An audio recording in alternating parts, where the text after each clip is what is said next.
أن محمدا عبده ورسوله ما بعد فإن أصدق الحديث كتاب الله وخير الهدي هدي محمد صلى الله عليه وسلم وشر الأمور محدثاتها وكل محدثة بدعة وكل بدعة ضلالة وكل ضلالة في النار. Saudaraku sekalian yang dimuliakan oleh Allah Subhanahu wa taala, pada kesempatan malam yang mulia ini insyaallah kita sedikit akan menyinggung tentang permasalahan akikah atau lebih luasnya amalan-amalan yang disunnahkan oleh Rasulullah Sallallahu Alaihi Wasallam bagi para pengikutnya untuk dilaksanakan atau ditunaikan ketika mereka menghadapi atau mendapatkan kenikmatan dengan lahirnya anak-anak mereka dari istri-istri atau ibu-ibu muslimah yang insya Allah dimuliakan dan diberkahi oleh Allah Subhanahu wa taala. Apa yang harus dilakukan oleh seorang muslim menurut tuntunan yang telah diajarkan oleh Rasulullah sallallahu alaihi wasallam ketika dia mendapati istrinya melahirkan kenikmatan, yaitu sang anak dari rahimnya yang mulia. Karena mungkin banyak tersebar di masyarakat kita amalan-amalan yang justru jauh dari tuntunan Nabi Sallallahu Alaihi Wasallam dan tidak pernah dicontohkan oleh Rasulullah Sallallahu Alaihi Wasallam, dan banyak masyarakat kita tidak tahu tentang apa yang harus dilakukan oleh seseorang muslim ketika dia menghadapi, ya kan, mendapatkan kenikmatan dengan lahirnya anaknya, ya kan, seperti acara pitonan, ya kan, atau 7 bulanan. Ini justru malah yang banyak lebih dikenal oleh masyarakat kita daripada mengenal sunnah-sunnah yang diajarkan oleh Rasulullah Sallallahu Alaihi Wasallam, amalan-amalan yang diajarkan oleh Rasulullah, yang itu adalah merupakan ibadah, dan ketika dikatakan ibadah, seorang yang melaksanakannya akan mendapatkan pahala dari Allah Subhanahu wa taala. Inilah pentingnya untuk kita mengenal wasiat Ibnu Abbas yang pernah memperingatkan umatnya bahwasanya tidak ada sebuah bid'ah yang tampak di muka masyarakat kecuali akan tertutup satu sunnah, di mana orang lebih kenal yang bid'ah yang tidak ada tuntunannya daripada yang nyunnah yang memang diajarkan oleh Rasulullah Sallallahu Alaihi Wasallam. Dan karena ini akikah dan amalan-amalan apa yang harus kita lakukan ketika kita mendapatkan kenikmatan lahirnya bayi ini berhubungan dengan permasalahan keluarga, maka sebelum kita membahas tentang masalah akikah, sedikit kita menyinggung tentang peranan keluarga di dalam Islam, kemudian tujuan pendidikan anak di dalam Islam, kemudian memperhatikan anak sebelum lahir, ya kan, kemudian memperhatikan anak ketika sedang di dalam kandungan. Itu semua diajarkan dan dianjurkan di dalam Islam. Antum lihat bagaimana mulianya agama kita. Kemudian setelah itu baru kita masuk kepada memperhatikan anak setelah lahir. Nah, di antara memperhatikan anak setelah lahir adalah yaitu tadi dengan melakukan amalan-amalan apa yang harus dilakukan oleh seorang muslim ketika baru mendapatkan kenikmatan dengan lahirnya anaknya yang mulia tersebut. Saudara sekalian yang dimuliakan Allah Subhanahu wa taala, keluarga di dalam Islam mempunyai peranan penting di dalam pendidikan anak itu sendiri, baik dalam lingkungan masyarakat Islam maupun, ya kan, non Islam, karena keluarga merupakan tempat pertumbuhan anak yang pertama dan di mana dia mendapatkan pengaruh dari anggota-anggotanya pada masa-masa yang amat penting dan paling kritis dalam pendidikan anak itu sendiri, yaitu tahun-tahun pertama dalam kehidupannya, yaitu usia prasekolah. Sebab pada masa tersebut apa yang ditanamkan di dalam diri anak akan sangat membekas dan sangat mempengaruhi dan tidak mudah untuk hilang ataupun berubah sesudahnya. Maka dari itu, dari sisi ini keluarga mempunyai peranan yang amat besar dalam pembangunan sebuah masyarakat, karena keluarga merupakan batu fondasi utama dari bangunan sebuah masyarakat dan tempat pembinaan pertama untuk mencetak dan mempersiapkan personil-personil dari masyarakat itu sendiri. Musuh-musuh Islam, ya kan? Musuh-musuh Islam telah menyadari pentingnya peranan keluarga ini, ya kan? Maka mereka tidak tinggal diam dan tidak segan-segan dalam upaya untuk menghancurkan dan merobohkan sendi-sendi kekuatan ini, karena mereka tahu bahwasanya kekuatan Islam itu dibangun dari sendi-sendi kekeluargaan masyarakat terkecil. Makanya ketika Rasulullah bersabda tentang barometer seorang pemimpin di dalam Islam, di dalam sabdanya beliau berkata, kama takunu yuwalla alaikum, sebagaimana kalian jadi akan dijadikan seperti itu pemimpin untuk kalian. Kalau masyarakatnya adalah masyarakat pencuri, ya kan, maka Allah akan jadikan seorang pemimpin yang pencuri juga, yang mencuri hak mereka. Kalau masyarakatnya masyarakat yang zalim, maka Allah akan berikan pemimpin yang zalim, karena seorang anak tumbuh dan besar dari masyarakat tersebut, ya kan. Makanya kita kadang jangan selalu menyalahkan yang di atas terus, karena yang di atas itu terdidik dari yang kecil dan tumbuh dari yang kecil dan tumbuh dari lingkup masyarakat terkecil, yaitu keluarga. Kalau kita lihat dulu pernah dalam liputan 6 SCTV, atau bukan, pada liputan khusus, bukan liputan 6 SCTV, diberitakan tentang sebuah kampung, ya kan, tepatnya namanya waktu itu saya lupa apa, di Indramayu, yang satu kampung itu profesinya semuanya pelacur. Dan bahkan bapaknya sendiri, na'udzubillah, kita tinggal menunggu azab yang diturunkan di dalam kampung tersebut. Dan Allah sudah peringatkan dengan goncangan yang berjalan dari mulai daerah Indramayu sampai Bali. Satu kampung profesinya pelacur semua. Dan bapaknya sendiri yang mengantarkan anak wanitanya untuk menjadi seorang pelacur. Na'udzubillah. Sudah Allah hapus keimanan yang ada di dalam hatinya, ya kan? Makanya mereka orang-orang barat tidak lalai, ya kan, dan berusaha untuk merobohkan sendi kekuatan ini, ya kan. Mereka mengerahkan segala daya dan upaya untuk mencapai tujuan tersebut, dan di antara lain sarana yang mereka pergunakan apa? Merusak wanita muslimah dan mempropagandakan kepadanya agar meninggalkan tugasnya yang utama dalam menjaga keluarga dan mempersiapkan generasi sejak dini. Karena seperti pepatah Arab, al-ummu madrasah, ibu itu adalah madrasah pertama bagi seorang anak. Kalau kita mempersiapkan atau memasukkan anak kita ke madrasah yang salah, maka akan hancur generasi tersebut. Makanya man a'adda, siapa yang mempersiapkan madrasah ini, maka dia akan mempersiapkan sebuah generasi yang agung dan mulia. Ini pentingnya seorang wanita muslimah. Kemudian merusak generasi muda dengan upaya mendidik mereka di tempat-tempat pengasuhan yang jauh dari keluarga agar mudah rusak nanti, agar mudah dirusak. Kemudian merusak masyarakat dan menyebarkan kerusakan dan kehancuran sehingga keluarga, individu dan masyarakat seluruhnya dapat dihancurkan. Nah, sebelum ini para ulama dan umat Islam telah menyadari pentingnya pendidikan melalui keluarga, yaitu Syekh Abu Hamid Al-Ghazali ketika membahas tentang peranan orang tua atau kedua orang tua dalam pendidikan anak, dia mengatakan, ketahuilah, kata Imam Abu Hamid Al-Ghazali, bahwa anak kecil merupakan amanat bagi kedua orang tuanya.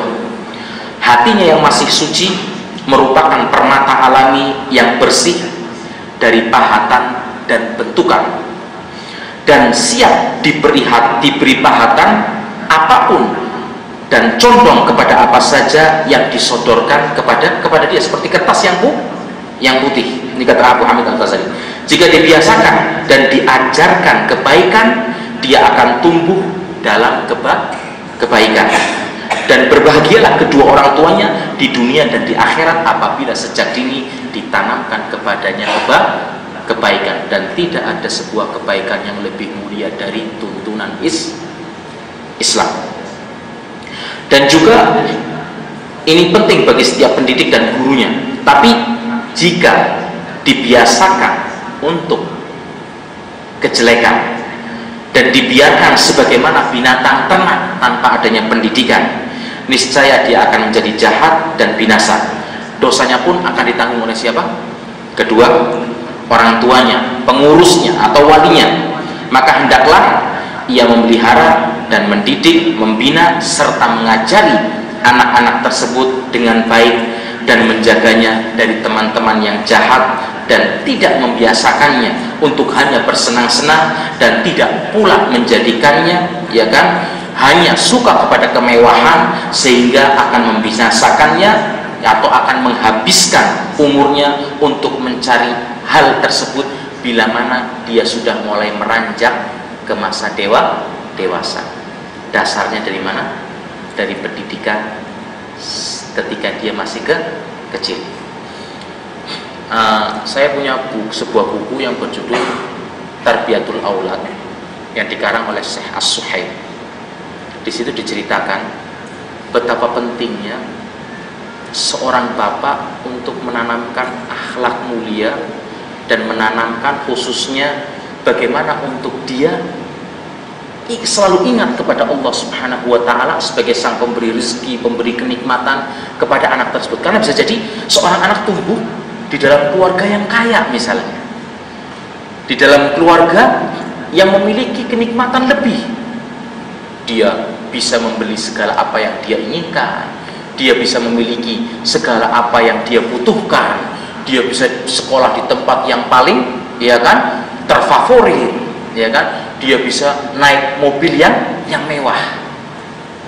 Dikatakan oleh syekh tersebut, kenapa kita tidak sedini mungkin mengajarkan pendidikan Islam kepada anak tersebut? Misalnya sebuah perkataan yang remeh tapi akan menanamkan benar, ya kan, pendidikan mulia di dalam anak tersebut. Misalnya ketika anak tersebut naik mobil yang mewah berserta dengan bapaknya, ya kan, mobil yang mahal, mengkilat, serba otomatis, ya kan, otomatis sifat anak ketika itu merasa gagah kan, karena naik mobil mewah bersama bapaknya, ya kan. Suatu saat datang mobil, kalau kata orang daerah saya, mobil teruntung, ya kan?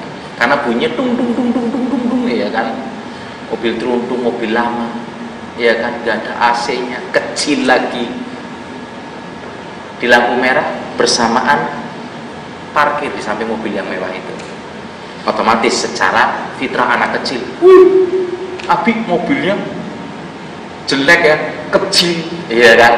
Perkataan biasa anak yang keluar ini wajar-wajar saja.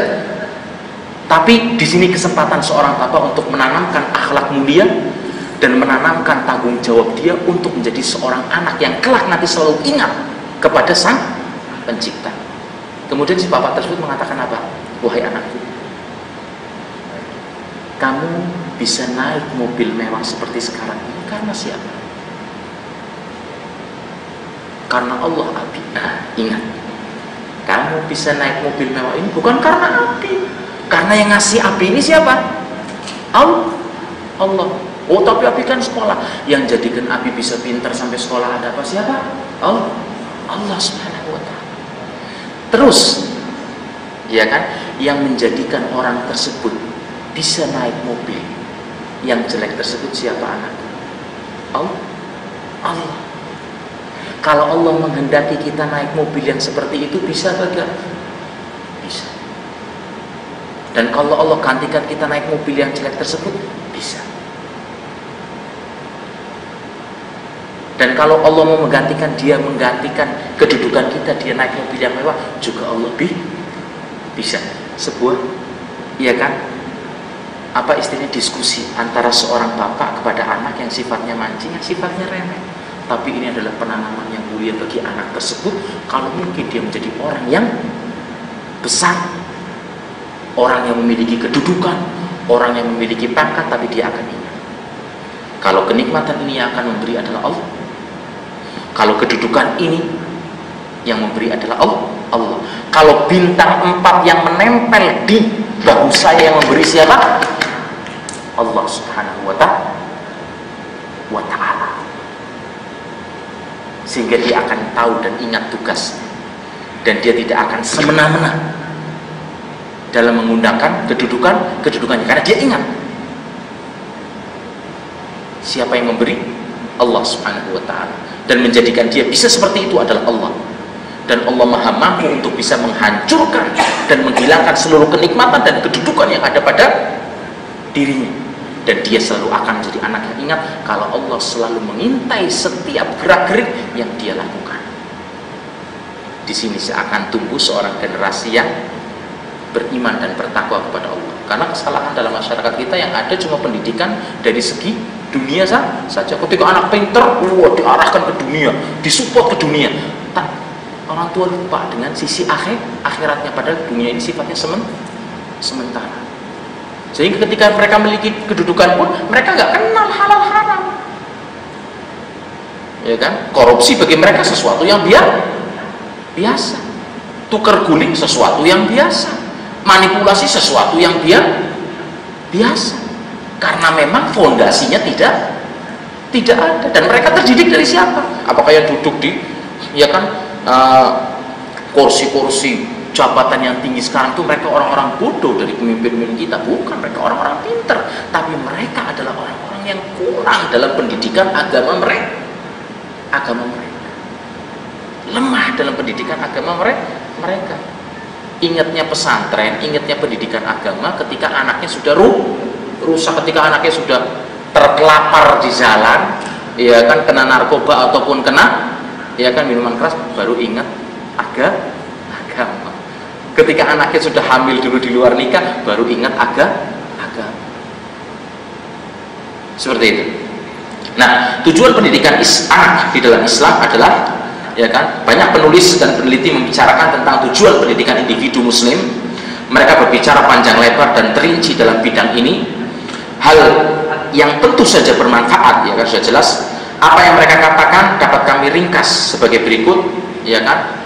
Nyatalah bahwa pendidikan individu dalam Islam mempunyai satu tujuan yang jelas dan tertentu, yaitu menyiapkan individu untuk dapat beribadah kepada Allah Subhanahu wa ta'ala, untuk ingat tanggung jawab dia sebagai seorang hamba, ya kan, bahwasanya dia tidak diciptakan oleh Allah kecuali untuk beribadah kepada Allah Subhanahu wa ta'ala, ya kan. Dan tak perlu dinyatakan lagi bahwa totalitas agama Islam tidak membatasi pengertian ibadah pada sholat, puasa, haji saja, akan tetapi setiap karya yang dilakukan oleh seorang muslim apabila diniatkan semata-mata karena Allah Subhanahu wa ta'ala, maka itu dikatakan sebagai ibadah. Karena pengertian ibadah seperti dijelaskan oleh Syekhul Islam Ibnu Taimiyah, ismun jami'un likulli ma yuhibbuhullahu wa yarda minal a'mali, ya kan, wal aqwali adh-dhahirati wal batin, ya kan, sebuah nama yang universal yang mencakup segala macam bentuk perkataan, perbuatan, ya kan, yang diridhoi oleh Allah Subhanahu wa ta'ala, baik yang bersifat zahir maupun yang bersifat batin. Kemudian memperhatikan anak sebelum lahir, ya kan. Mungkin sebagian di antara kita ini ada yang masih bujang, kalau kata bahasa kerennya masih ngejomblo, ya kan, bahasa perokemnya sekarang masih ngejomblo ini, ya kan, masih bujang. Tapi ingat, wahai para bujang atau para bujangan, bahwasannya Anda sudah memiliki tanggung jawab, ya kan, untuk memperhatikan anak Anda sebelum anak Anda lahir. Sebelum buat, ingat, sudah ada tanggung jawab. Di antaranya tanggung jawabnya, ya kan, mencarikan untuk anak-anaknya seorang ibu yang solihah, bukan ngambil di pinggir jalan, cek asal kena ambil, iya kan? Atau nyarinya di penampungan, set atau tak dapat, enggak. Mempersiapkan mencarikan seorang ibu yang soleh, karena ini madrasah pertama, tempat pendidikan pertama anak-anak kita. Lah kalau ibu-ibu kita atau istri-istri kita bukan seorang wanita yang solehah, sedangkan mungkin sebagian kita keluar cari uang, atau sebagian dari kita meninggalkan istri-istri kita di Indo dan kita jauh di sini, siapa yang memperhatikan anak kita?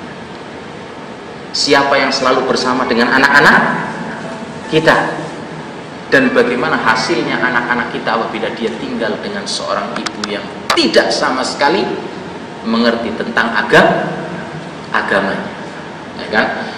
Makanya di dalam Islam perhatian kepada anak dimulai dari masa sebelum kelahirannya dengan memilih istri yang salehah, di mana Rasulullah SAW memberikan nasihat dan pelajaran kepada orang yang hendak berkeluarga. Ini ingat, memberikan nasihat kepada, ya kan, para lelaki yang sudah mulai ingin melangsungkan, ya kan, atau menghabisi masa lajangnya, menyudahi masa lajangnya, ya kan. Apa nasihat Rasulullah SAW kepada mereka?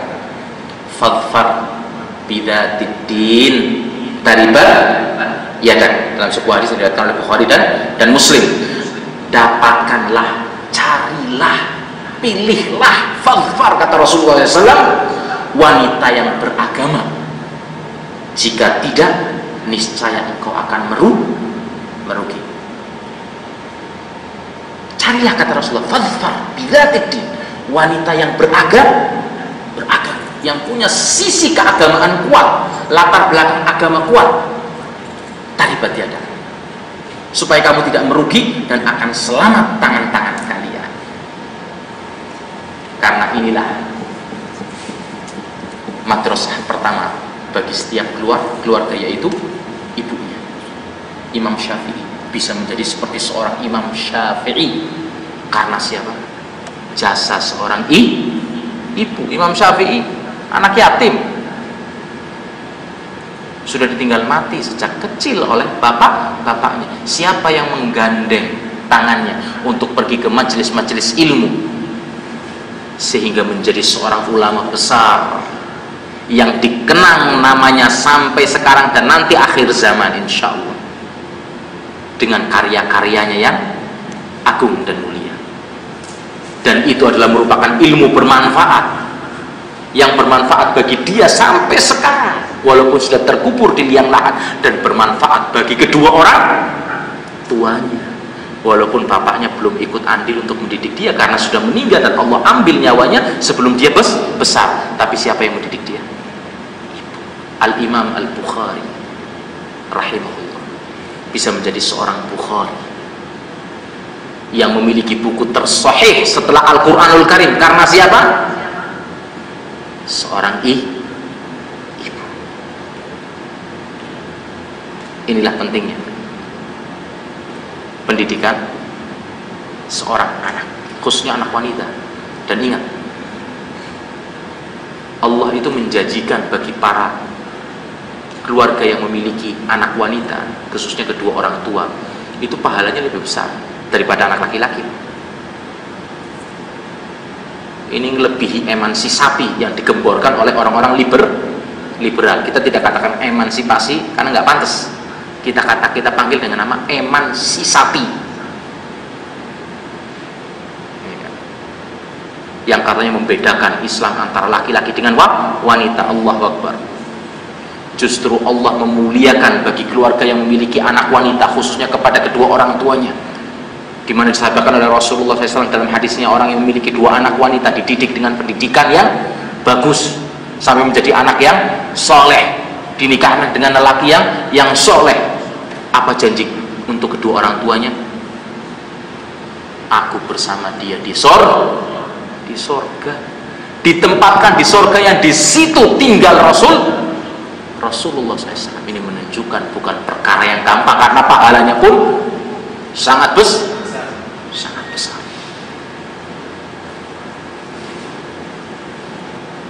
Untuk lebih komplitnya lagi, ya kan, antum bisa kembali ke buku judulnya Husnul Khotimah. Nah, tanya sama Pak Ali, iya kan, bukan promosi nih, ya kan. Ada buku judulnya Husnul Khotimah, itu disebutkan, ya kan, bagaimana membentuk apa ini, kita meninggalkan keluarga kita tadi dalam keadaan keluarga kita tersenyum. Di antaranya akan di situ tentang bagaimana kemuliaan memiliki seorang anak wanita dan pahala yang dipersiapkan yang sangat besar oleh Allah Subhanahu wa taala. Begitu pula bagi wanita, ini tadi untuk laki-laki hadis tersebut ya. Dari sisi untuk laki-laki, dari sisi untuk kaum wanita, tadi laki-laki yang mau cari istri. Nah, sekarang wanita yang cari suami atau yang dilamar oleh seorang laki-laki, ya kan? Hendaknya memilih seorang suami yang sesuai dari orang-orang, ya kan, yang datang melamarnya. Istilahnya lelaki yang soleh, lelaki yang punya latar belakang agama yang bagus, akhlak yang bagus, ya kan. Hendaknya wanita tersebut mendahulukan, ya kan, laki-laki yang beragama dan berakhlak. Ini barometernya. Bukan saya nggak mau nikah kecuali kalau datang naiknya mobil. Allah turuti, datang lamar pakainya mobil, wah baru Innova, pelatnya merah, pasang karena cantik kan, ya kan, kata orang kita mergenggeng, ya kan, pasang muka karena cantik, pasang harga, betul, Allah turuti. Yang lamar datang pakai mobil, pakai duit, ada apa semua, tapi apa hasilnya? Habis manis sepah dibu, keluarganya berantakan, lelaki yang tidak bagus, narkoba, mungkin tukang mabuk dan lain sebagainya. Karena niatnya sudah salah. Padahal dalam Islam innamal a'malu bil, benarnya sebuah amalan tergantung dari niatnya. Ini ingat, wa innamal likulli imri'in ma nawa. Setiap hamba akan dibalas dengan apa yang dia niatkan. Nah,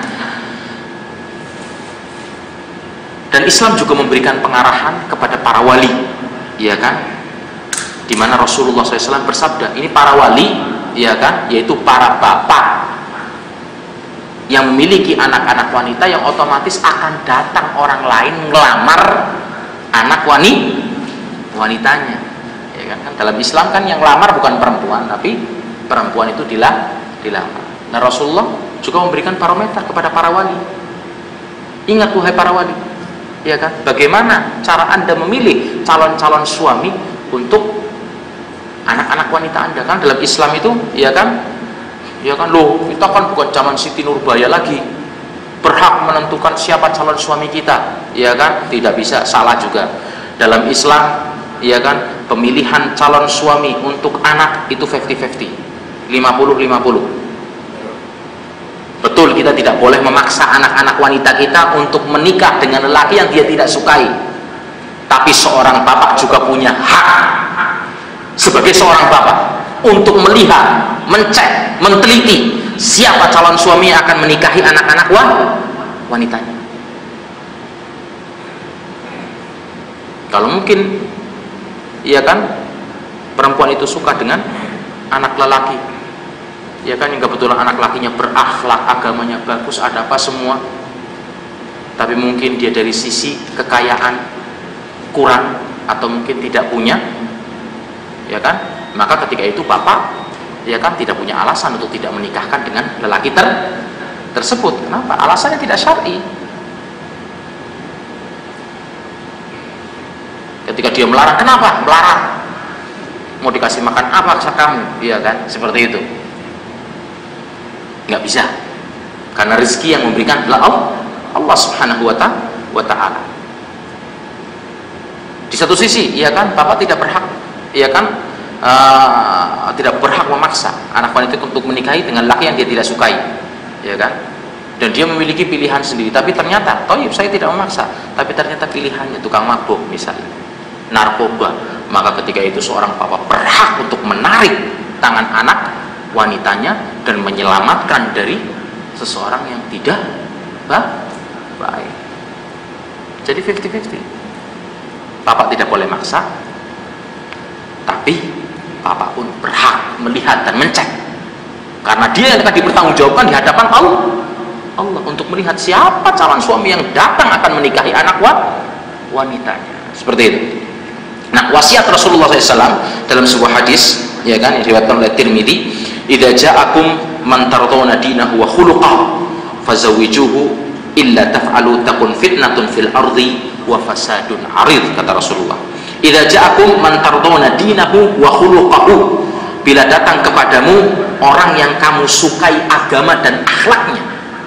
Datang seorang laki-laki kepada wali untuk melamar, wali seorang wanita, dan diketahui, diridhoi tentang akhlak lelaki tersebut dan agamanya, maka apa anjuran Rasulullah? Fazawwiju, maka cepat nikahkan. Illam taf'alu takun fitnatun fil ardi wa fasadun 'adim. Jika kamu tidak laksanakan atau lakukan, niscaya terjadi fitnah di muka bumi dan kerusakan yang sangat besar, ya kan? Ini dari satu sisi. Termasuk memperhatikan anak sebelum lahir adalah mengikuti tuntunan Rasulullah SAW dalam kehidupan rumah tangga kita, di mana Rasulullah memerintahkan kepada kita semua, ya kan, "Lau anna ahadakum idza arada an ya'tiya ahlahu." Ini termasuk memperhatikan anak sebelum lahir. Qala bismillahi Allahumma jannibna syaitan wa jannibi syaitana ma razaqtana fa innahu in qaddara bainahuma waladun lam yadurruhu syaitan. Termasuk memperhatikan anak sebelum lahir apa? Sebelum buat doa, sebelum buat zikir kepada Allah, ingat, ya kan? Banyak orang nggak tahu, ya kan? Doa setubuh aja banyak yang nggak apalagi sholat 2 rakaat, ya kan, setelah pernikahan, apalagi doa meletakkan tangannya di jidat, ya kan, seorang istri yang baru kita nikahi, ya kan, sebelum malam pertama ini. Jadi setelah akad nikah, ya kan, suka angkah tuh, ya kan, saya nikahkan kamu, ya kan, dengan mas kawin seperangkat alat sholat, ya kan, dibayar tunai. Itu seorang suami begitu ketemu dengan mempelai wanita itu langsung meletakkan di antara rambut dengan jidahnya, kemudian berdoa, "Allahumma inni as'aluka min khairi ma jabaltaha alaihi wa a'udzubika min syarri wa syarri ma jabaltaha alaihi." Ya Allah, aku berlindung kepadamu, aku mohon kepadamu segala kebaikan yang ada pada wanita ini dan segala tabiat-tabiat yang baik dari wanita ini, dan aku berlindung kepadamu dari kejelekan, ya kan, wanita ini, dan segala tabiat-tabiat yang jelek dari wanita ini, karena tidak ada manusia yang sempurna. Kita berharap untuk bisa menjadi orang yang saling melengkapi dalam mencari ridha Allah Subhanahu wa ta'ala. Kemudian sholat 2 rakaat ini diantara proses, ya kan, bagaimana seorang bapak memperhatikan, ya kan, keluarga, dan sebelum diberi rezeki, ya kan, anak oleh Allah Subhanahu. Termasuk memperhatikan anak sebelum lahir. Kemudian ketika terjadi hubungan, ya kan, suami istri, sebelum berhubungan berdoa atau membuatnya doa kepada Allah SWT. Di mana Rasulullah bersabda dalam sebuah hadis, ya kan, diriwayatkan oleh Bukhari dan Muslim, ya kan, di situ Rasulullah bersabda, "Lau anna ahadakum idza arada an ya'tiya ahlahu," jika seseorang di antara kamu hendak menggauli istrinya, qala, maka membaca bismillah dengan nama Allah, "Allahumma, ya Allah, jannibna syaitan, jauhkanlah kami dari syaitan, wa jannibi syaitana ma razaqtana," ya kan, dan jauhkanlah syaitan dari apa yang akan engkau karuniakan kepada kami. Apa yang akan dikaruniakan? Yaitu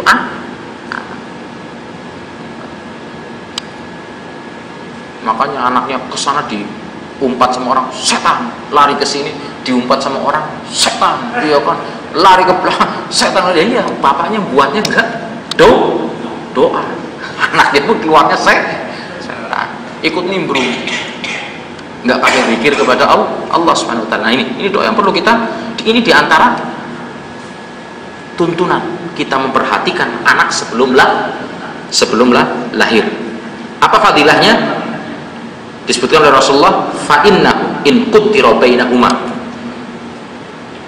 dan apa, ya kan, dan apabila atau andai kata ditakdirkan oleh Allah Subhanahu wa taala bagi keduanya dikaruniai anak atau diberikan anak, istrinya hamil, ya kan, lam yadurruhu syaitan, maka syaitan tidak akan mencelakakan.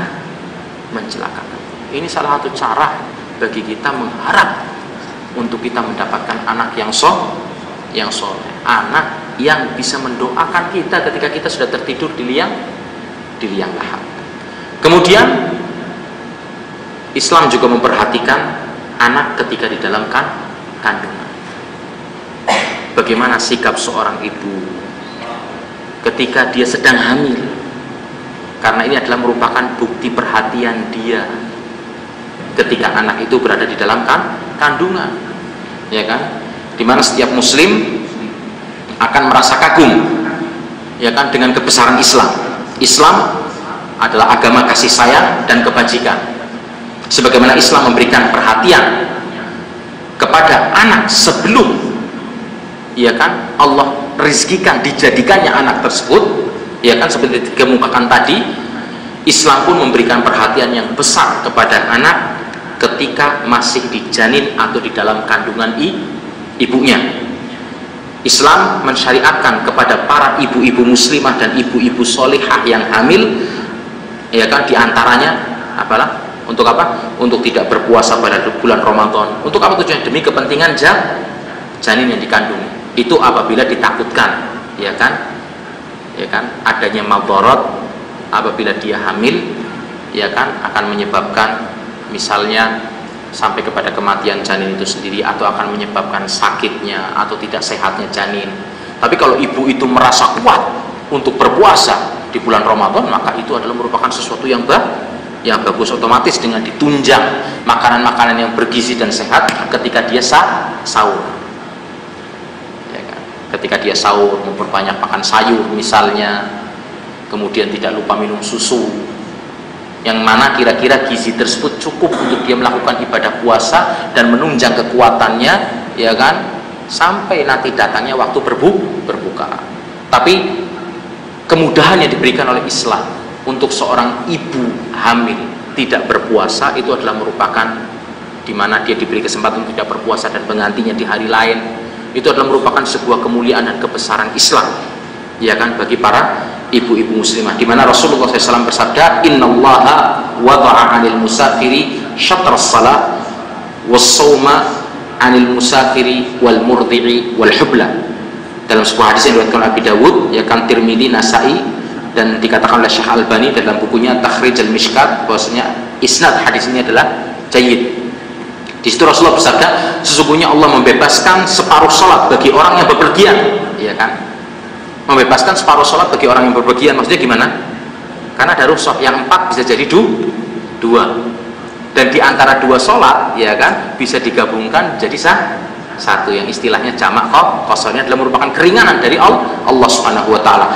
Dan membebaskan puasa bagi orang yang bepergian, ada rukhsah bagi orang yang bepergian untuk meninggalkan puasa, ya kan, diperbolehkan untuk tidak berpuasa dan menggantinya di hari lain, dan wanita yang menyusui atau wanita yang sedang hamil. Nah, ketika hamil, seorang ibu hendaknya berdoa, dan selalu berdoa dan memohon kepada Allah, dan ini sangat penting sekali ketika ibu dalam keadaan hamil, memperbanyak doa dan ibadah kepada Allah Subhanahu wa taala, ya kan, memohon kepada Allah agar dijadikan anaknya menjadi anak yang soleh dan anak yang baik, yang bermanfaat bagi kedua orang tuanya dan bermanfaat bagi seluruh kaum muslimin dan bagi Islam, ya kan. Karena termasuk doa yang dikabulkan adalah doa orang tua kepada anaknya. Di internet saya sudah pernah melihat sebuah rekaman ketika di USG seorang ibu yang sedang hamil, kemudian di USG kemudian disetelkan di situ surat Al-Baqarah pas sampai kepada ayat kursi, kan isinya nama-nama kebesaran Allah. Itu anak yang dalam keadaan di janin ini terlentang seperti ini, sedikit demi sedikit berbalik sampai dalam posisi sujud ketika mendengarkan bacaan ayat Al-Quran, ya kan, kalau nggak salah surat kursi atau surat Al-Fatihah.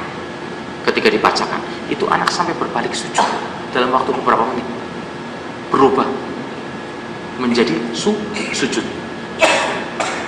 Kalau saya ada kasetnya di rumah saya, itu berbalik sujud anak itu ketika dibacakan surat Al-Fatihah atau surat atau ayat kursi ketika ini. Ini menunjukkan dan ya kan bahwasannya di barat pun dibuktikan bahwasanya seorang anak yang masih ada di dalam janin itu bisa berinteraksi dengan apa yang dia dengar di luar. Artinya anak itu sudah bisa mendengar. Ketika disetelkan musik itu kan dalam berita di barat, anak itu ketika dalam keadaan bangun dia itu seperti nonjok berinteraksi, ya kan, istilahnya joget. Nah, betapa mulianya kalau jogetnya ini diganti dengan memperbanyak membaca Al-Quran yang dibaca oleh ibu itu sendiri, atau memperdengarkan bacaan-bacaan ayat Al-Quran, ditambah lagi dengan ibadah, diperbanyaknya ibu itu beribadah kepada Allah dan doa kepada Allah Subhanahu wa ta'ala. Nah, sekarang kita masuk, ya kan, karena itu rentetan tadi, kepada pembahasan memperhatikan anak setelah lahir. Bagaimana Islam mengajarkan kepada umatnya untuk memperhatikan anak, ya kan, setelah lahir. Ini sudah jelas karena dia sudah mulai beranjak dalam perjalanan kehidupan di dunia, ya kan. Nah, setelah kelahiran anak dianjurkan bagi orang tua atau wali dan orang di sekitarnya melakukan hal-hal berikut ini. Apa yang seharusnya dilakukan oleh seorang muslim, ya kan, ketika baru lahir anaknya, yang ini adalah merupakan kenikmatan dari Allah Subhanahu wa ta'ala apabila dia bisa menjaganya, ataupun ia kan ujian, bala, siksa bagi kedua orang tuanya apabila dia melalaikan perhatian terhadap anak-anaknya tersebut. Seperti itu. Nah, diantaranya adalah yang disunahkan oleh Rasulullah SAW ketika kita baru mendapatkan momongan, ya kan.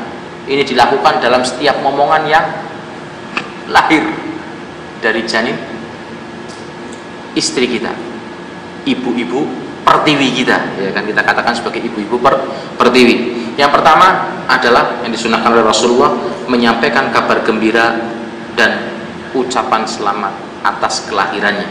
Kita sampaikan kabar gembira, ya kan, kelahiran anak kita. Siapa yang pertama kali kita telepon? Pertama kali kita telepon adalah orang tua kita, ibu kita, bapak kita, karena kita berharap apa? Doa mereka berdua, dan harapan yang sangat besar sekali atas doa kedua orang tua kita supaya anak tersebut menjadi anak-anak yang soleh.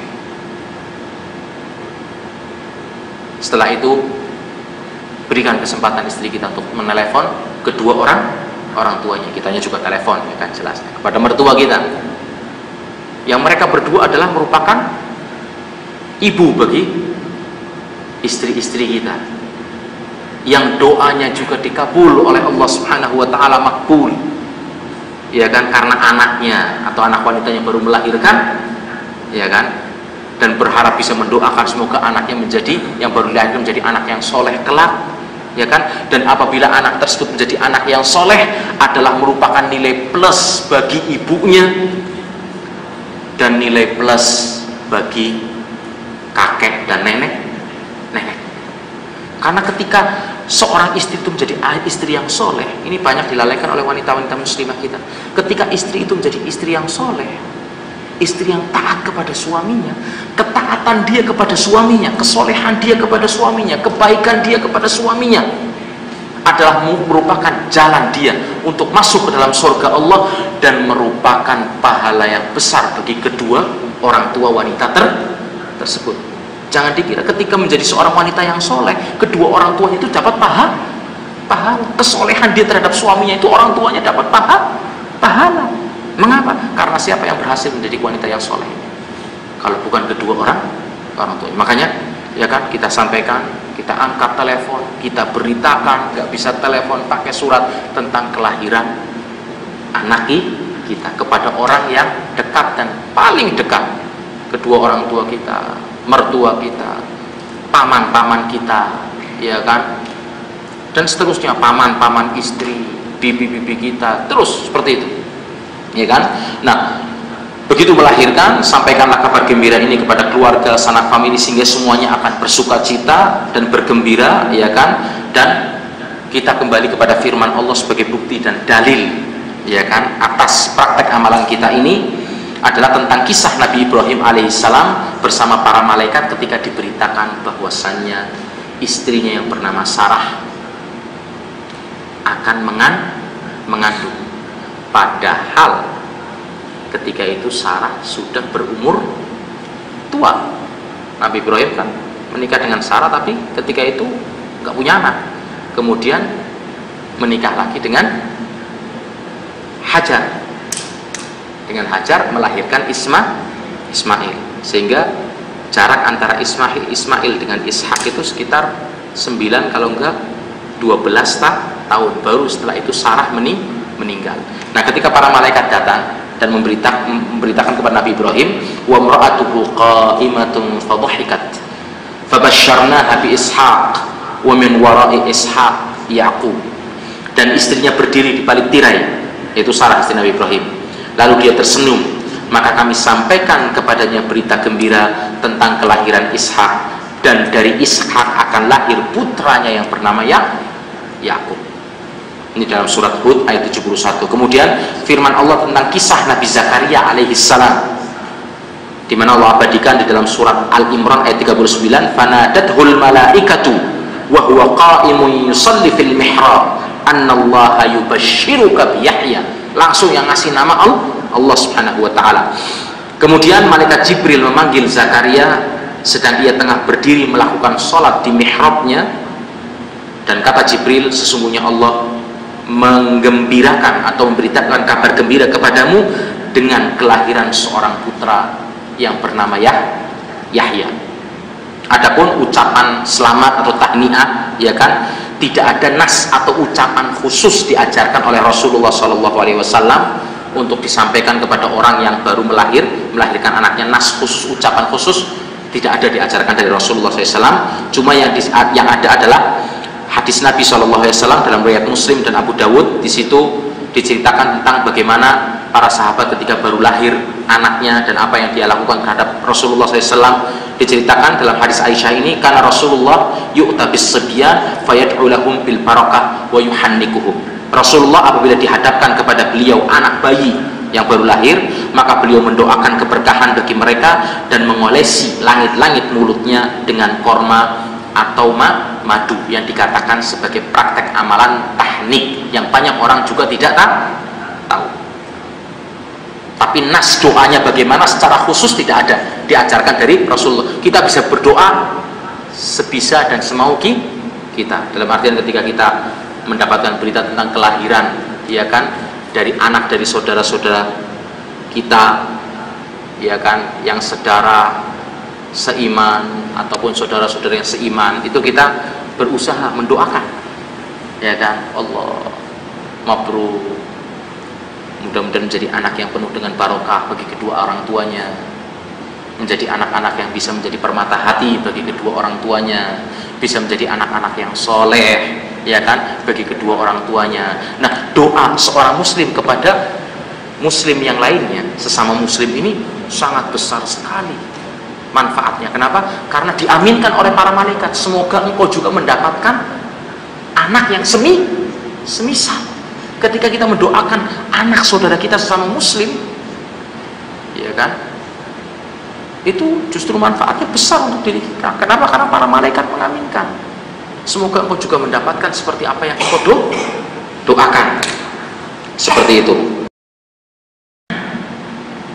Ada juga sebuah lafaz yang biasa dipergunakan, ya kan, untuk memberikan ucapan, tapi lafaz ini bukan hadis tapi sebatas, ya kan, athar gitu ya kan, dari Abu Bakar bin Al-Mundhir, ya kan, menuturkan, diriwayatkan kepada kami dari Hasan Al-Basri bahwa seorang laki-laki datang kepadanya sedang ketika itu ada orang yang baru saja mendapat kelahiran anaknya.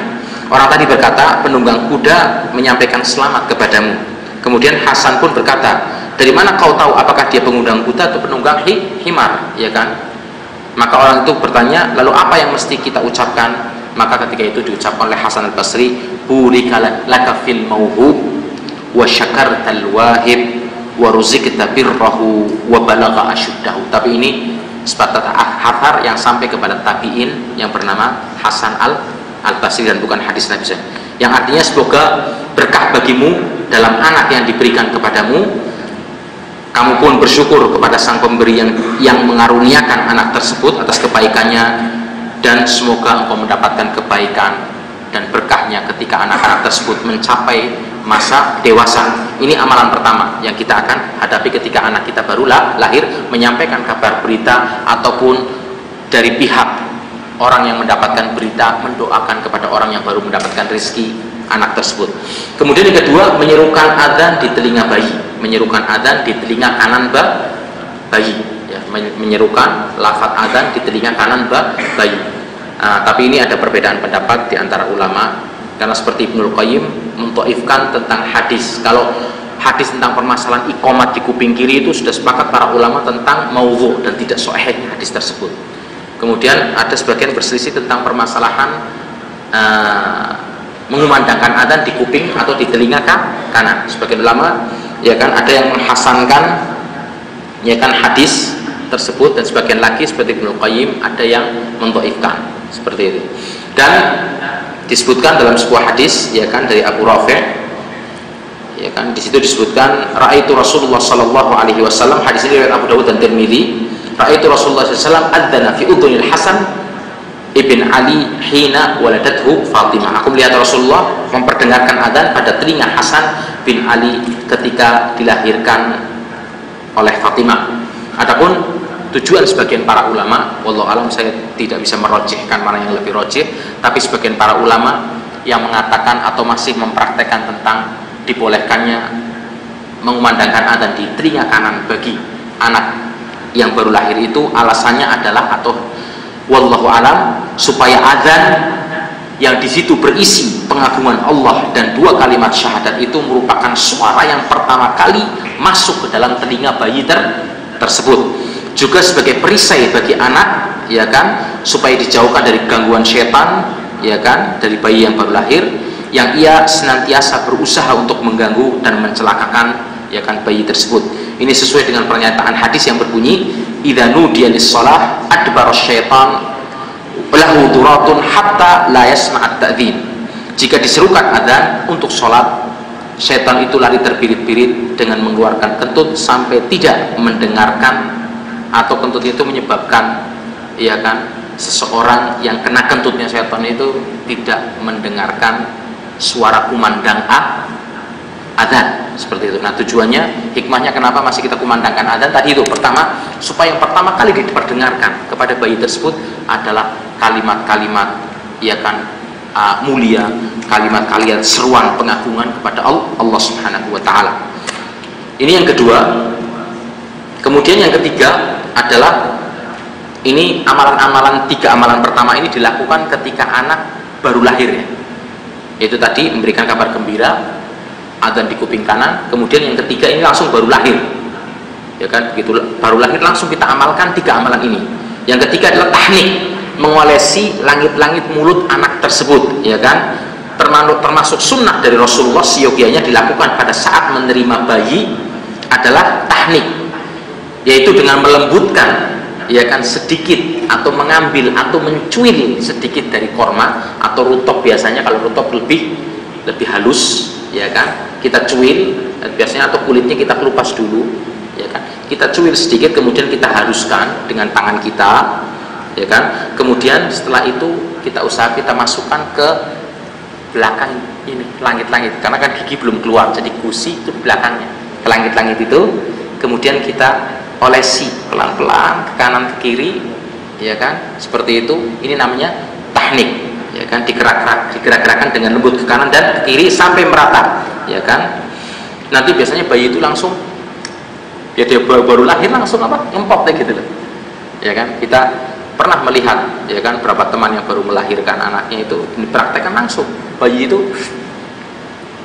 Dan ini seperti disebutkan dalam hadis Abu Musa yang menuturkan wulidali ghulam fa'ataitun nabi sallallahu alaihi wasallam, ini hadis riwayat Bukhari dan Muslim, fasammahu Ibrahim wa hannakahu bitamrin wa da'alahu bil barakah wa dafa'ahu ilayya. Ketika aku dikaruniai seorang anak, kata Abu Musa, yaitu anak laki-laki, aku datang kepada Nabi sallallahu alaihi wasallam, maka beliau menamainya dengan Ibrahim, kemudian mentahniknya, yaitu dengan melakukan amalan tadi dengan korma dan mendoakan keberkahan baginya, kemudian menyerahkan bayi tersebut kepadaku, ya kan. Jadi diambil sama Rasulullah, kemudian ditahnik, kemudian kembali diserahkan kepada bapaknya, ya kan. Dan tahnik ini mempunyai pengaruh kesehatan sebagaimana dikatakan oleh para dokter, diantaranya Dr. Faruk Masail dalam tulisan beliau, ini seorang dokter Islam, ya kan, dalam tulisan beliau dibuat dalam majalah Al-Ummah di Qatar ketika itu edisi 50, dia menyebutkan bahwa tahnik dengan ukuran apapun merupakan mukjizat Nabi Shallallahu Alaihi Wasallam dalam bidang kedokteran selama 14 abad, agar umat manusia mengenal tujuan dan hikmah di baliknya. Para dokter telah membuktikan bahwa semua anak kecil, terutama yang baru lahir dan menyusu, terancam kematian kalau terjadi salah satu dari dua hal, dan tahnik ini adalah merupakan pertolongan pertama bagi anak kecil yang baru lahir tersebut. Di antaranya jika kekurangan jumlah gula dalam darah karena kelaparan, makanya tahnik itu baik dengan korma ataupun dengan madu adalah merupakan pertolongan pertama untuk kesehatan dan kekuatan bagi bayi tersebut. Kemudian jika suhu badannya menurun ketika kena udara dingin di sekelilingnya, makanya kan bayi yang belum kuat biasanya di inkubator ditaruh yang seperti kaca, ya kan, karena merasa kedinginan dan belum kuat seperti itu, makanya di inkubator di, ya kalau diangkremi kalau binatang kan gitu biar hangat. Tapi kalau kita manusia kan ya kan nggak bisa untuk ngangkremin gitu, makanya ditaruh di mana itu, di kayak kaca itu namanya inkubator tersebut. Kemudian ini 3 amalan pertama. Kemudian seminggu setelah kelahiran bayi tersebut atau umur bayi tersebut seminggu, maka amalan-amalannya kita lakukan itu ada 4. Yang pertama adalah memberikan nama bagi anak tersebut, ya kan. Mungkin kita sudah memilih nama, tapi begitu hari ke-7-nya itu langsung kita resmikan dengan memberikan nama tersebut, ya kan. Nah, termasuk hak tadi mencarikan ibu yang soleh.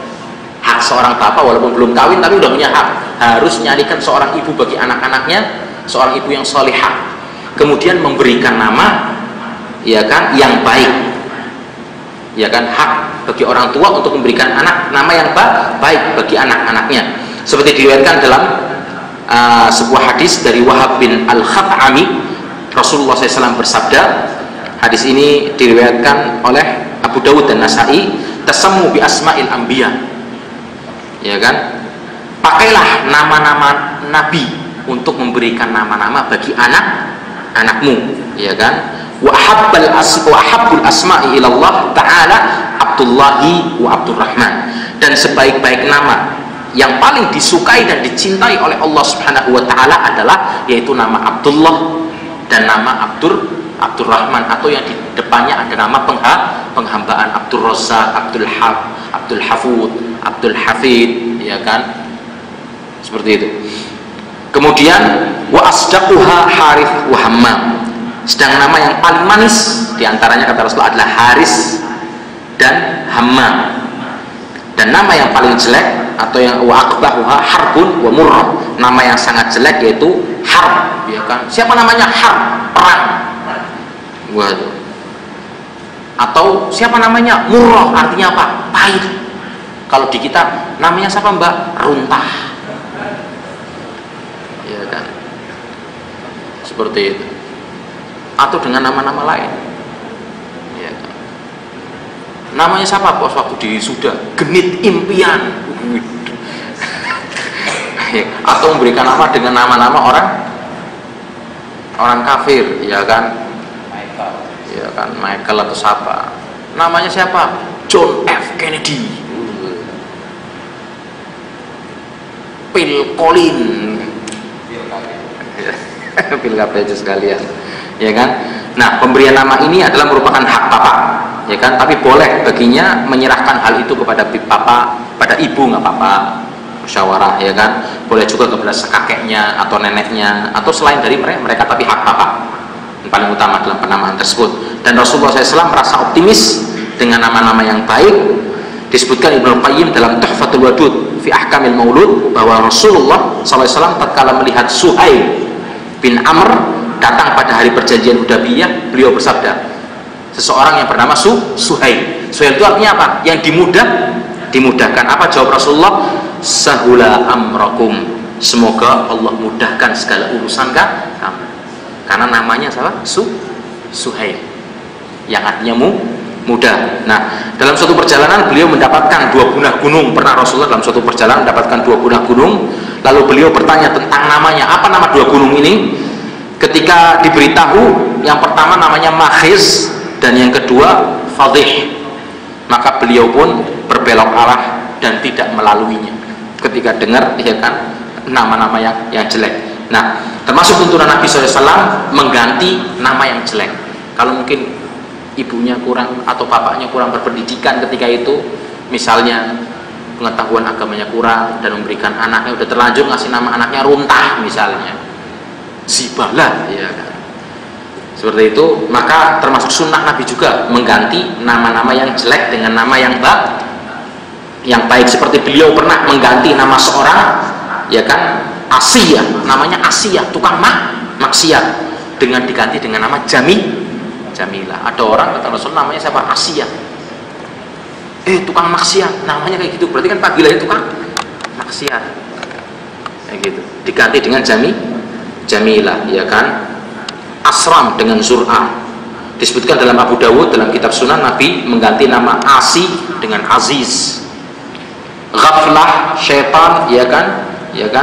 Al-Hakam, Al-Ghurab, beliau menggantinya dengan beliau mengganti nama Syihab. Syihab itu api, ya kan, dengan Hisham, ya kan. Harb dengan Aslam, ya kan, dan seterusnya. Mestinya diganti dengan nama-nama yang baik. Kemudian yang kedua, setelah memberikan nama pada hari ke-7 adalah akikah.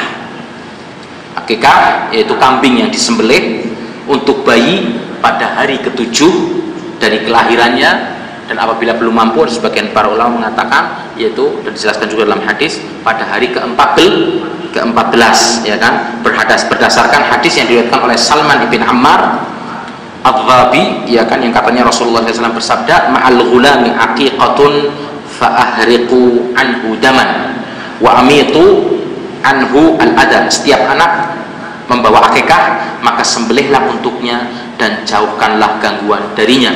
Dalam hadis Aisyah radhiyallahu anha, Rasulullah bersabda, anil ghulami syatan mukafi'atan wa anil jariyati syah.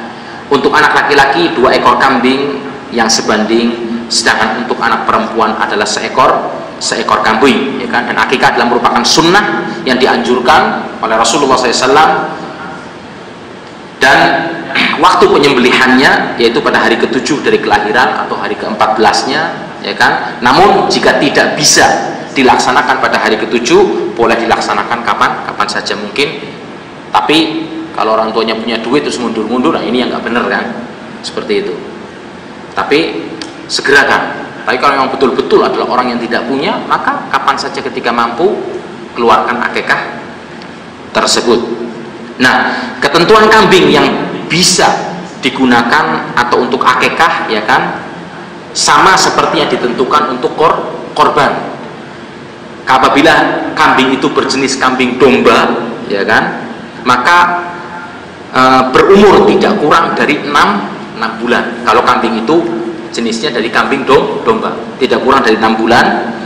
Sedang jenis kambing kacang, ya kan, kalau orang ngomong biasanya kambing kacang itu kambing bandot yang ada jenggotnya, itu sekitar kurang dari 1 tahun, ya kan, harus sehat dan tidak cacat, ya kan, berumur tidak kurang dari 1 tahun. Dan proses pelaksanaan akikahnya itu bisa dibagikan dalam bentuk mentah, ya kan, tapi lebih difokuskan adalah kepada orang-orang miskin jelasnya, atau bisa dibagikan dalam keadaan matang, atau sebagian dibagikan, sebagian lagi diundang, ya kan, ke rumahnya untuk makan, ya kan, orang-orang yang tidak punya, tetangga-tetangga, keluarga, sanak famili dan saudara seperti itu.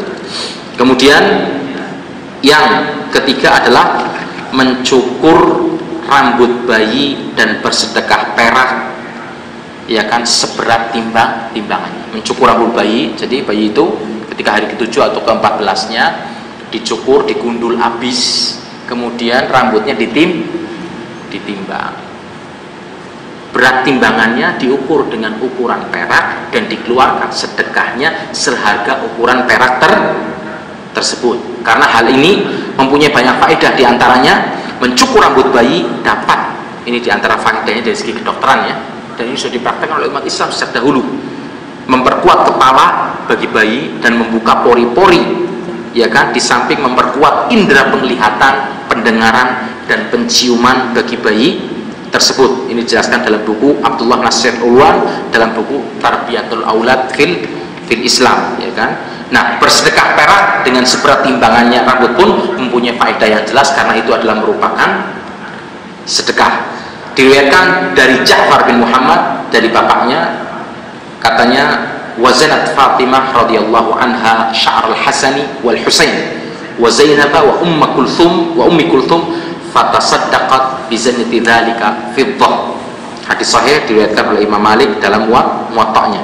Fatimah radhiyallahu anha menimbang rambut Hasan, Husain, Zainab dan Ummu Kulthum, lalu dia mengeluarkan sedekah berupa perak seberat timbangan rambut tersebut. Kemudian yang terakhir adalah khitan, yaitu memotong, ya kan, kalau laki-laki tutup atau kulub, ya kan, bagian kulit luar dari zakar, ya kan, pada laki-laki, atau kalau perempuan itu memotong kulit yang menonjol di atas vagina pada anak perempuan, atau memotong jenggernya, tapi bukan dipotong semua, tapi itu dokter yang tahu, digesek pakainya, ya kan, seperti digesek. Karena untuk khitan bagi perempuan ini nggak sembarangan, ya kan? Itu harus dengan istilahnya setelah bermusyawarah dengan dokter, seperti itu. Karena ada wanita yang mungkin pantas dikhitan, ada yang mungkin tidak pantas dikhitan. Biasanya yang istilahnya apa, jengger jagonya lebih itu yang biasanya dikhitan. Dan umumnya orang-orang Asia itu secara umum istilahnya jenggernya itu lebih pendek atau lebih kecil dibanding orang-orang Eropa atau mungkin orang-orang, ya kan, orang-orang Arab seperti itu, ya kan, itu lebih kecil atau lebih pendek, ya kan. Jadi untuk khitan wanita secara khusus itu hukumnya, samping hukumnya sunnah, tapi itu pun istilahnya dokter, dan tidak semua dokter tahu. Biasanya dokter-dokter yang sisi keagamaannya kuat, itu mereka yang tahu karena mereka belajar.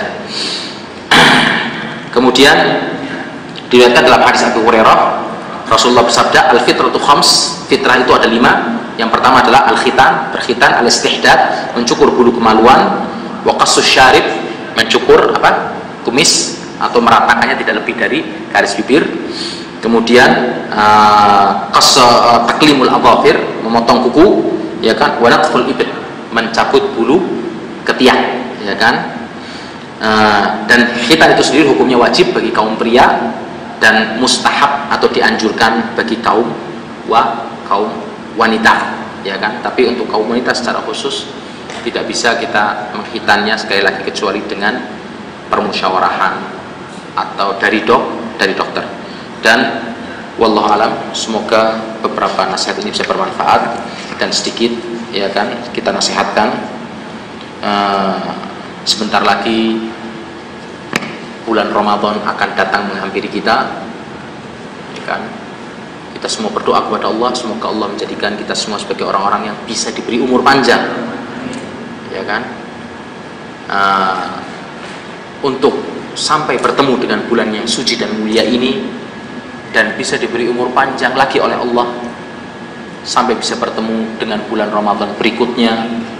Dan Rasulullah SAW selalu memperingatkan umatnya ketika bulan Ramadan telah dekat, kedatangannya, ya kan, diantaranya beliau memperingatkan idza dakhala syahrul ramadan futihat abwaabul jannah wa ghulliqat abwaabun nar wa suffidatis syayatin, ya kan, apabila masuk bulan surga, ya, bulan puasa ini dibuka, ya kan, pintu-pintu surga Allah. Artinya orang-orang yang ingin memperbanyak amal soleh sehingga mendapatkan pahala plus, pahala tambahan, lipatan lipatan ganda pahala, karena dibuka Allah ini ketika bulan puasa ini membuka bazar, ya kan, bukan bazar tapi membuka bazar pahala bagi orang-orang yang mau beramal soleh. Wa ghuliqat abwaabun nar, dan ditutup pintu-pintu neraka, ya kan? Artinya kesempatan taubat, ya kan, itu sangat besar sekali, ya kan, seorang hamba untuk lebih memperbanyak taubatnya kepada Allah Subhanahu wa taala. Kemudian wasuffidatis syayatin, dan dibelenggu para syaitan. Artinya para ulama menjelaskan maksud dibelenggu para syaitan di sini bisa jadi memang syaitan betul-betul dibelenggu oleh Allah Subhanahu wa taala secara zahir seperti zahir hadis ini, dan ya kan, atau penafsiran yang kedua adalah bahwasanya jam kerja syaitan itu di bulan Ramadan tidak bisa seperti hari-hari biasa, ya kan. Di bulan Ramadan, di bulan hari-hari biasa, kalau misalnya syaitan, ya kan, bisa dapat dagangan syaitan itu apa? Menyesatkan orang. Dalam hari-hari biasa dia bisa menyesatkan 50 orang, di bulan puasa cuma dapat 10 dong. Jadi ruang geraknya lebih sempit. Kenapa? Karena di bulan Ramadan ini orang hatinya itu condong kepada kebaikan, ya kan, kecuali orang-orang yang memang Allah lupakan hatinya dan Allah tutup hatinya. Masuk bulan Ramadan, keluar bulan Ramadan, tidak ada pengaruhnya sama sekali. Dia si A, si B, si Paijo, tetap si Paijo, enggak berubah. Naudzubillah. Semoga kita semua bisa menjadi orang-orang selalu beramal soleh, memperbanyak amal soleh, sehingga Allah ridha dengan kita dan Allah berikan keistiqomahan kepada kita semua dalam menjalankan perintah Allah, dan Allah tetapkan hati kita untuk selalu taat kepadanya. Wabillahi taufik wal hidayah. Wassalamualaikum warahmatullahi wabarakatuh. Subhanakallahumma bihamdika asyhadu an la ilaha illa anta astaghfiruka wa atubu ilaik. Kalau lain agama, misalnya seorang wanita ingin menikah dengan lelaki yang bukan dalam agama Islam, jelas diharamkan.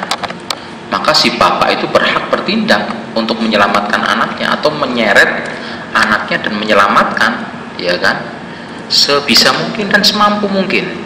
Kalau anaknya matangul lah. Iya kan, kalau misalnya sudah mentok-mentok, antum minta ampun kepada Allah, berdoa kepada Allah, ya kan, minta ampun kepada Allah Subhanahu wa taala, tapi sudah berusaha sebisa mungkin dan semampu mungkin, ya kan, dan ambilkan tindakan-tindakan yang pantas, ya kan. Atau mungkin bisa jadi ada sebuah tindakan yang pantas dan pas untuk diusir, kalau itu pas, gitu kan, untuk bisa dia ingat, ya kan, seperti itu.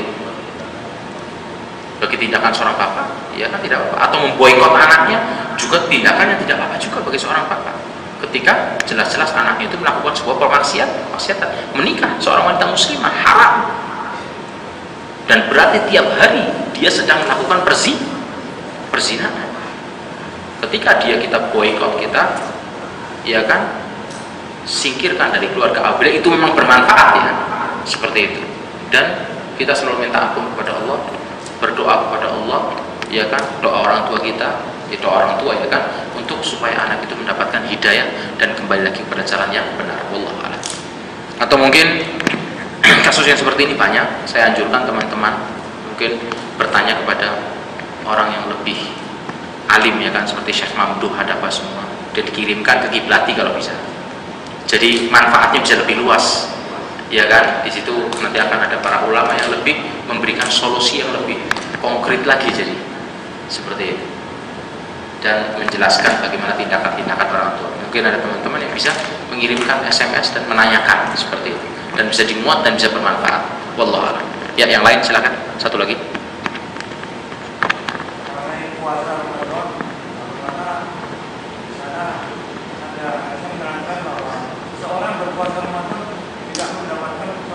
Lapar dan haus, kemudian kita sekarang aktivitas bergizi, bagaimana orang-orang yang tidak makan musik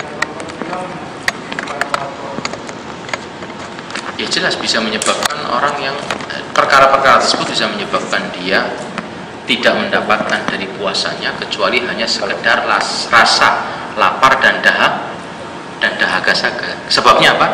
Karena perbuatan maksiatnya tersebut, ya kan?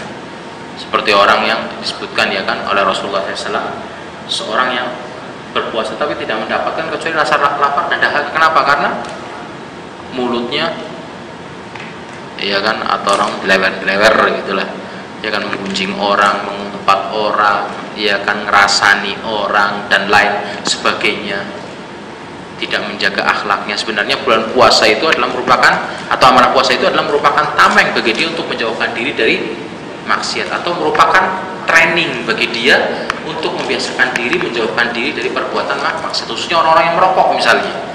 Bulan puasa itu juga bisa dijadikan sebagai pelajaran dan latihan untuk dia meninggalkan rokok. Kalau dia mampu di bulan puasa selama beberapa jam, kenapa dia tidak mampu satu hari?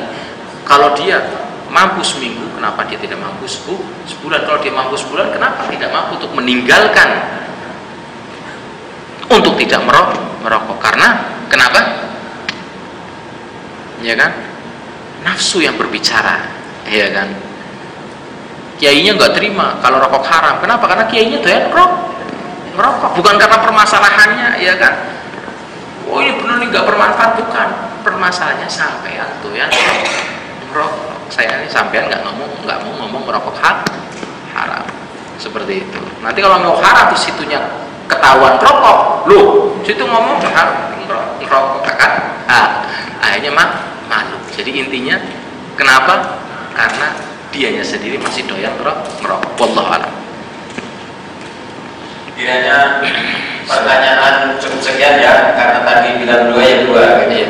Lanjutkan lagi nanti. Insya Allah Ramadan, pembicaraan bulan Ramadan insya Allah dilanjutkan di Masjid Bulan Rasyidin setiap Kamis pagi.